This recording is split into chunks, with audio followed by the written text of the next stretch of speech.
If you went outside and stood in place for just a minute, you know how hard it was to stay on your feet. That's because of winds of up to 40 miles an hour that could sweep just about anything off its feet. You know what, it honestly felt like hurricane season. That's how John LaFerrier described the winds that blew through North Windham. His family was one of hundreds that were affected by power outages. 5 a.m. this morning, there was like 3 loud booms. It could have been some of these transformers, maybe, I don't know, but power's been out since 5. It's 50 degrees inside.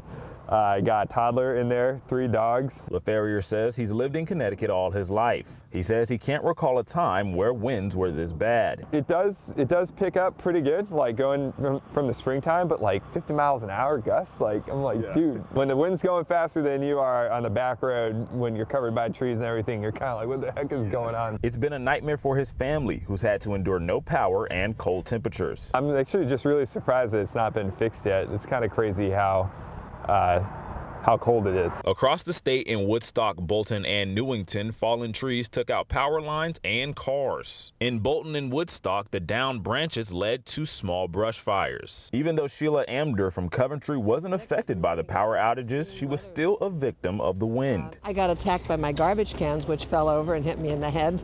Gosh, it actually hit you in the head? Yeah, the top flew off and hit me right in the head and almost knocked me over, but I'm here to tell about it. Did you put some ice on your head or anything? No, it's a very hard head. The winds also interrupted one of Amder's daily activities. I mean, I usually walk in the morning, but I wouldn't go out and walk in this. If you don't have power right now or lose power at any point, all you got to do is go online and check the Eversource website for updates. Just find your location and see what the cause of the outage in your area is, and sometimes the estimated time of restoration. In Mansfield, Jamel Johnson, Fox 61.